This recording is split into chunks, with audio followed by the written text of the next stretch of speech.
دین کا کمال نماز کے کمال میں ہے. کیوں؟ اس لیے کہ نماز کی حقیقت یہ ہے، نماز کی حقیقت یہ ہے کہ یہ ہر قسم کے منکر سے روک دے. یہ نماز کی خاصیت ہے، یہ نماز کی خاصیت ہے کہ نماز منکر سے روک دے. یہ نماز کی خاصیت ہے. جیسے کلمہ لا الہ الا اللہ، اس کی خاصیت ہے کہ یہ کہنے والے کو حرام سے روک دے، کہنے والے کو حرام سے روک دے. یہ کلمے کی خاصیت ہے، یہ کلمے کا اخلاص ہے، کہنے والے کو حرام سے روک دے. ایسی نماز کی خاصیت ہے کہ نماز منکر سے روک دے، نماز منکر سے روک دے. یہ نماز کی خاصیت ہے. اگر کسی نمازی کو اس کی نماز منکر سے نہیں روکتی تو وہ اپنی نماز کے منکرات تلاش کرے، اپنی نماز کے منکرات دیکھیں. تو لوگ سوچتے ہیں کہ نماز کیا منکر؟ نماز تو معروفات میں سے ہے، نماز میں کیا منکر ہے؟ کہ نماز کے اندر تو سب سے بڑا منکر ہے. آپ نے فرمایا کہ سب سے بڑا چور وہ ہے جو نماز سے چوری کرے. بڑا چور کون ہے؟ وہ نہیں جو دینار درہم چرا لے، سونا چاندی چرا لے، وہ نہیں. سب سے بڑا چور کس کو فرمایا حدیث میں؟ جو نماز سے چورے. صحابہ کو تعجب ہوا کہ نماز میں سے کیا چرائے گا؟ نماز میں سے کیا چرائے گا؟ نماز کوئی چرانے کی چیز ہے؟ آپ نے فرمایا کہ اس کے رکوع سجدے کو اطمینان سے ادا نہ کرے، یہ نماز کا چور ہے. بلکہ حدیث میں فرمایا ہے کہ جو رکوع سے اٹھنے کے بعد اپنی کمر کو سیدھا نہیں رکھتا، اللہ اس کی نماز کی طرف نظر اٹھا کر نہیں دیکھتے. اس لیے نماز میں کمال پیدا کرو، نمازوں میں کمال پیدا کرو. نماز پڑھنے والے سے کسی گناہ کا ہونا یہ اس کی نماز کی کمی ہے، یہ اس کی نماز کی کمی ہے. جی ہاں، کہ اپنی نماز کے اندر کمیاں تلاش کرو، ورنہ نماز یقیناً منکر سے روک دے گی. تو ہمیں نماز کا اخلاص چاہیے کہ نماز کا اخلاص یہ ہے کہ یہ منکر سے روک دے. کہ جو نماز علم پر پوری اترے گی، جو نماز علم پر پوری آئے گی، وہ نماز منکر سے روک دے گی، وہ نماز منکر سے روک دے گی. جو نماز علم پر پوری اترے گی. جو نماز علم کے خلاف ہے، جو نماز علم کے خلاف ہے کہ وہ نماز منکر سے روکنے والی نہیں بنے گی. یہ نماز ہی پڑھے گا، منکر بھی کرے گا، کیونکہ نماز علم کے مطابق نہیں ہے. اس لیے کہتے ہیں کہ اپنے ہر عمل کو علم پر لاؤ، اپنے ہر عمل کو علم پر لاؤ. کیوں کہ علم عمل کی کسوٹی ہے، علم عمل کی کسوٹی ہے. جی ہاں، اپنے عمل کو علم پر پیش کرو. اگر علم کے مطابق ہے تو قابل قبول ہے، اور اگر علم کے مطابق نہیں ہے تو قابل قبول نہیں ہے. جی ہاں، یہ اللہ کا فیصلہ ہے، یہ اللہ کا فیصلہ ہے، پکی بات ہے. دو چیزیں عمل کی روح ہیں، دو چیزیں عمل کی روح کی طرح ہیں. جی ہاں، اخلاص یعنی ایمان اور علم، یہ دو چیزیں اصل ہیں، دونوں فرض ہیں. علم بھی فرض ہے، ایمان بھی فرض ہے. جی ہاں، کہ اپنے عمل کو علم پر پورا لاؤ. کیونکہ جس عمل کے اندر علم نہیں ہے اور ایمان نہیں ہے وہ عمل قابل قبول نہیں ہے، وہ عمل قابل قبول نہیں ہے. جس عمل میں علم اور ایمان نہ ہو، جس عمل میں کیا نہ ہو؟ علم اور ایمان، کہ وہ عمل قابل قبول نہیں ہے. لوگ جہالت سے عمل کرتے ہیں جہالت سے. جی ہاں، کہ علم تو عمل میں اس طرح فرض ہے جس طرح عمل میں اخلاص فرض ہے. عمل میں اخلاص فرض ہے. جی ہاں، عمل میں اخلاص فرض ہے، طرح علم بھی فرض ہے. جو عمل اخلاص والا نہیں ہے وہ قبول نہیں ہوگا، تو جو عمل علم کے خلاف ہے وہ بھی قبول نہیں ہوگا. وہ عمل مردود ہے جو علم کے مطابق نہ ہو، جیسے وہ عمل مردود ہے جس میں اخلاص نہ ہو. اس لیے عمل کے لیے دو چیزیں شرط ہیں، علم اور ایمان. علم اور ایمان، کیونکہ ایمان اخلاص ایک ہی چیز ہے، ایمان اور اخلاص ایک ہی چیز ہے. جیسے ریا اور شرک ایک چیز ہے، ریا اور شرک ایک چیز ہے. جی ہاں، اس طرح ایمان اور اخلاص ایک ہی چیز ہے. پوچھا گیا آپ سے کہ یا رسول اللہ ایمان کسے کہتے ہیں؟ آپ نے فرمایا کہ ایمان اخلاص کو کہتے ہیں، ایمان اخلاص کو کہتے ہیں. اس لیے دوستو عزیزوں، ہمیں دعوت سے علم کا بھی اخلاص چاہیے، اس کے اخلاص علم کا اخلاص، دعوت سے علم کا بھی اخلاص چاہیے. کہ علم کا اخلاص کیا ہے؟ کہ علم کا اخلاص یہ ہے کہ یہ مومن کے اندر اللہ کا خوف پیدا کرے. جی ہاں، جس کے دل میں اللہ کا ڈر نہیں ہے وہ عالم نہیں ہو سکتا. سنو، وہ عالم نہیں ہو سکتا. جس کے دل میں اللہ کا خوف نہ ہو وہ عالم نہیں ہو سکتا. کتاب یاد ہونا الگ بات ہے. میں تو حضرت کی بات نقل کر رہا. حضرت فرماتے تھے کہ کتاب تو غیر مسلم بھی یاد کر لے گا، دماغ اس کے پاس بھی ہے. کون؟ غیر مسلم. جی ہاں، وہ بھی کتاب یاد کر لے گا. آنکھ اس کے پاس بھی ہے، دماغ اس کے پاس بھی ہے. جی ہاں، اس کے پاس دل نہیں ہے، بس اس کے پاس دل نہیں ہے. جی ہاں، ورنہ دماغ اس کے پاس بھی ہے. کہ علم کا تقاضا تو یہ ہے کہ یہ علم اللہ کا ڈر پیدا کرے. انما یخشی اللہ من عبادہ العلماء، کہ اس کے سوا اور کوئی بات نہیں ہے کہ اللہ کے بندوں میں سے اللہ سے ڈرنے والے کون ہیں؟ علماء ہیں. جی ہاں، کہ علم خشیہ پیدا کرے گا. علم خشیہ پیدا کرے، اللہ کا خوف. حضرت فرمایا کہ علم دو قسم کا، زبان کا اور دل کا. علم دو قسم کا ہے، زبان کا اور دل کا. کہ زبان کا علم، کہ زبان کا علم تو ابن آدم کے لیے مصیبت بنے گا. یہ وہ علم ہے، یہ معلومات ہے. دل متاثر نہیں ہے، دل متاثر نہیں. فرمایا کہ یہ زبان کا علم ہے، یہ اس کے لیے مصیبت بنے گا. اسی طرح حدیث میں. اور دل کا علم، کہ دل کا علم ابن آدم کو نفع دے گا.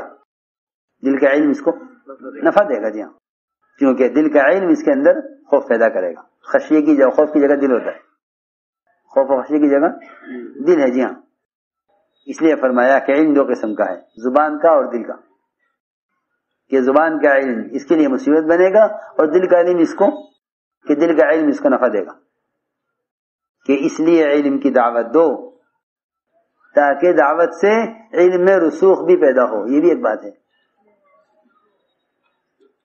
کیونکہ دیکھو، وہ مال اور دنیا کہ اگر اس کو غربا پر، فقراء پر، یتیم اور مساکین پر اس مال کو خرچ کیا جاوے تو اللہ رب العزت اس کا بدلہ عطا فرماتے ہیں خرچ کرنے والے کو. ایسا ہی ہے نا کہ ہاں، کہ خرچ کرنے والے کو اس کا بدلہ ملے گا، اجر آخرت میں، اور اس کا بدل دنیا میں. حدیث میں آتا ہے کہ اگر ایک مسکین کو اپنا پرانا کرتا پہنا دیا، پرانا کرتا جو اتار کے اپنے سے بیکار ہو گیا ہے، کہ وہ پرانا کرتا اگر کسی مسکین کو پہنایا تو جب تک اس کرتے کا ایک تاگا بھی اس مسکین کے بدن پر رہے گا، پہنانے والے کو اجر ملتا رہے گا. پہنانے والے کو اجر ملتا رہے گا، چاہے پہنانے والا مر جائے، قبر میں چلا جائے، ختم ہو جائے. جی ہاں، مسکین کے بدن پر پورا کرتا نہیں بلکہ ایک دھاگا بھی اس کرتے کا اگر اس کے بدن پر رہ گیا، اس وقت تک پہنانے والے کو اس کا اجر ملتا رہے گا. یہ تو دنیا کے لیے ہے. اگر کوئی عالم اپنے علم سے دوسرے کو نفع پہنچاوے تو اللہ رب العزت جب مال خرچ کرنے والے کو مال دیں گے تو علم خرچ کرنے والے کو علم کتنا دیں گے؟ کبھی غور کیا اس پر؟ مجھے اللہ نے یہ علم دیا ہے، اگر میں یہ اللہ کی مخلوق کو پہنچاؤں تو اللہ اس پر مجھے کیا دیں گے؟ جی ہاں، کہ دونوں کا وعدہ ہے کہ ہم معلم کے رزق میں برکت کریں گے اور اس کے علم میں اضافہ کریں گے. سنو، کیونکہ اپنے علم سے ہماری مخلوق کو ہماری ذات سے جوڑنا چاہتا ہے. ہماری مخلوق کو ہماری ذات سے جوڑنا چاہتا ہے علم کے ذریعے. جب ایک مسلمان کی مالی ضرورت کے پورا کرنے سے مال میں اضافہ ہوتا ہے تو ایک مسلمان کی علم کی ضرورت کے پورا کرنے سے علم میں اضافہ نہیں ہوگا. اور رزق کی تو کیا بات ہے، اللہ اکبر. حضرت کی باتیں یاد پڑھا کرو. حضرت فرماتے تھے کہ جتنے کالجوں میں، اسکولوں میں پڑھاتے ہیں نا ماسٹر صاحب، جب تک تم پڑھاتے رہو گے تمہاری تنخواہ ہمارے ذمہ، ہماری تنخواہ ہمارے ذمہ، بیمار ہو گئے ہم علاج کرائیں گے، مکان ہم دیں گے، ضروریات ہم پوری کریں گے۔ جب تم ہمارے کام کے نہیں رہو گے تو پھر ہم تمہیں کیا دیں گے؟ پینشن دیں گے۔ جی ہاں، تمہارے کام کے نہیں رہے لیکن تمہیں پینشن ہم دیں گے۔ سنو، ہر سمجھتے تھے حکومت کا جہل پڑھا کر پلنے کا یقین ہے، اللہ کا علم پڑھا کر پلنے کا یقین نہیں ہے۔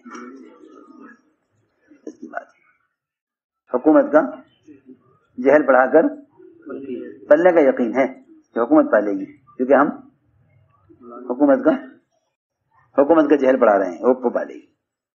اللہ کا علم پڑھا کر پلنے کا یقین نہیں ہے۔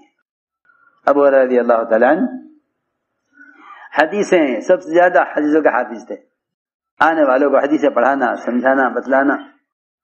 اللہ نے ایسا مستغنی کیا رزق سے، ایسا مستغنی کیا کہ لو ابو ہریرہ یہ 17 کھجور اٹھا کے رکھ لو، جب ضرورت پڑا کرے کھا لیا کرو۔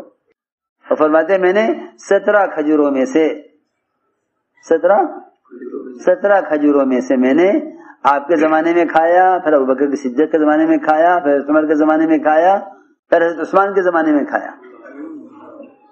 حضرت عثمان کی شہادت کے بعد میرا وہ تھیلا گم ہو گیا جس میں میں نے 17 کھجوریں رکھی تھی۔ میں نے فرماتے ہیں کہ میں نے ان 17 کھجوروں میں سے 1050 من کھجوریں کھائی ہیں۔ کتنی؟ 1050 من۔ کتنی میں سے؟ 17 میں سے۔ اس میں کمی نہیں ہوئی، وہ 17 کی 17 نہیں۔ اس تھیلے میں سے کھجوریں نکالی جاتی تھی، اس میں ڈالی نہیں جاتی تھی۔ ہمارا علم بڑھا رہے ہو، ہم تمہیں پالیں گے۔ ہاں، یہ تھے مزے کہ ہمارا علم پڑھاؤ، ہم پالیں گے۔ یہ تھی بات کہ سب سے زیادہ برکت کا عمل ہے، سب سے بڑا برکت کا عمل، سب سے بڑا برکت کا عمل کہ ہمارا علم بڑھاؤ، ہم پالیں گے۔ تو کتنا عرصہ کھائی کھجوریں؟ آپ کے زمانے سے لے کر عثمان کی شہادت کے بعد تک یہ سمجھایا گیا تھا کہ تم ہمارے علم کے داعی بنو، ہمارے علم کے معلم بنو۔ اس لیے علماء کو متحرک بنایا ہے، علماء کو متحرک بنایا کہ نقل و حرکت کے ذریعے امت کا علم پہنچاؤ۔ یہ متحرک بنایا اور علماء کو بادل کی طرح بنایا، بادل کی طرح کہ خشک زمینوں میں تازگی آئے گی، یعنی جاہلوں میں علم آئے گا تو ان کے اندر کی صلاحیتیں حق پر لگیں گی، امت کے مسائل حل ہوں گے اس سے کہ تم علم کو لے کر ایسے پھیرو جیسے بادل پانی لے کر پھرتے ہیں یہاں اور زمینوں کو جا کر سیراب کرتے ہیں۔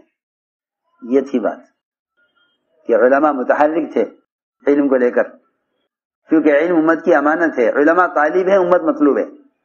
علماء طالب ہے، امت مطلوب ہے۔ یہاں ساری امت مطلوب ہے علماء کو۔